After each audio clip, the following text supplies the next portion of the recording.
Good morning. I think I found something that helps. Well, it helped me anyway a lot. And I want to talk about this Greek word. Can you see that? It's poikilos. I think that's how you pronounce it. It means varied or many-coloured. Now, I'll illustrate it in a moment with a story, but first of all, we'll find out its use. And it's in 1 Peter 4 and verse 10.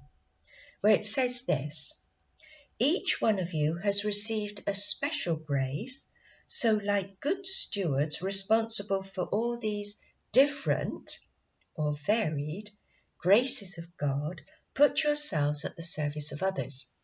Now, what's interesting here is that Peter was talking about the gifts of the Spirit.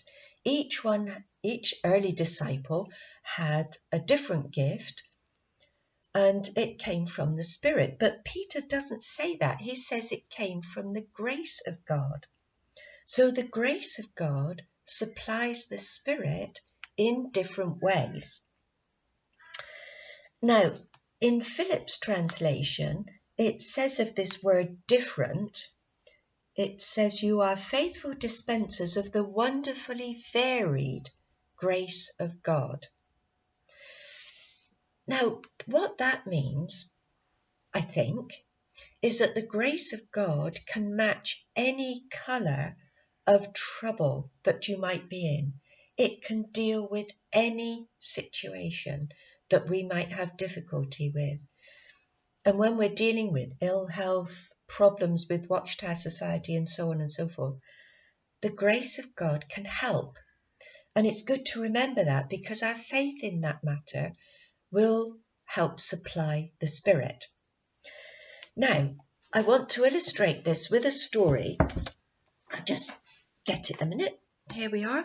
And it's from 2 Kings chapter 4. And we've gone back to Elisha. Now, Elisha on occasions went through the little town of Shunem. And there was a prominent woman, a woman of rank. And she always invited him to come and have a meal and rest on his way. So she said to her husband, "Look, I'm sure the man who is constantly passing our way must be a holy man of God."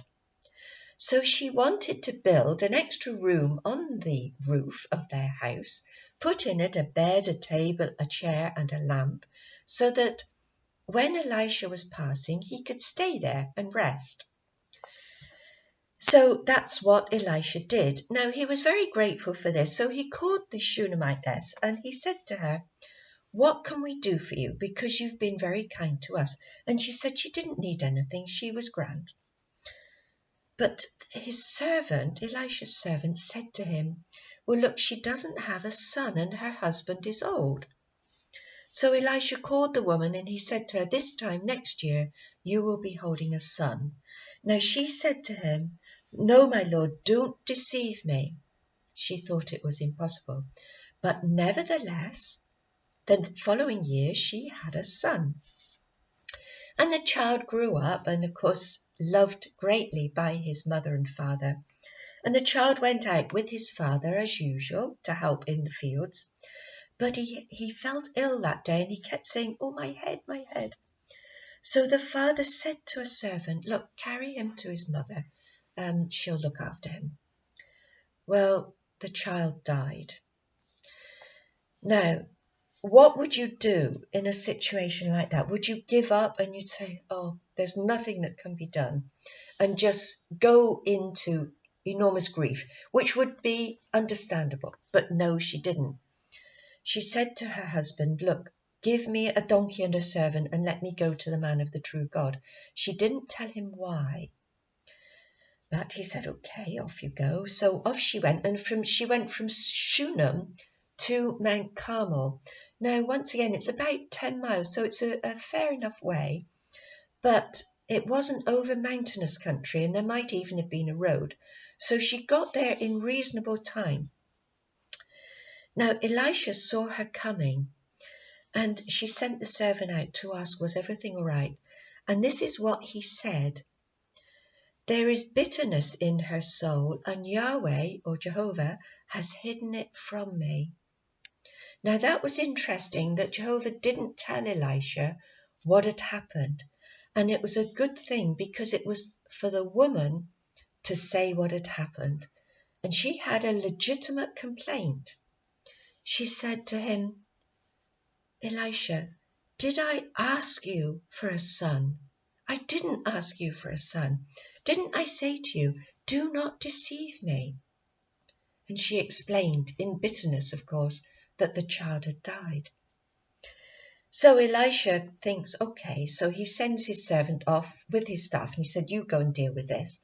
And the woman says, no, she says, I'm not having that. She says, you must come. And of course, Elisha had to come. So he went with her. And yes, of course, the servant had no effect whatsoever on the child's health.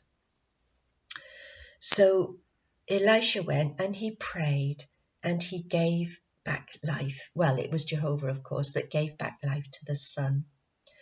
So never give up, whatever situation you are in. The multicolored grace of God can deal with any situation. So I'll leave you to think about that, and I hope that it helps. But thank you for listening. Oh, that story, by the way, was in 2 Kings chapter 4 and verses 8 to 37. It's well worth a read. Thank you.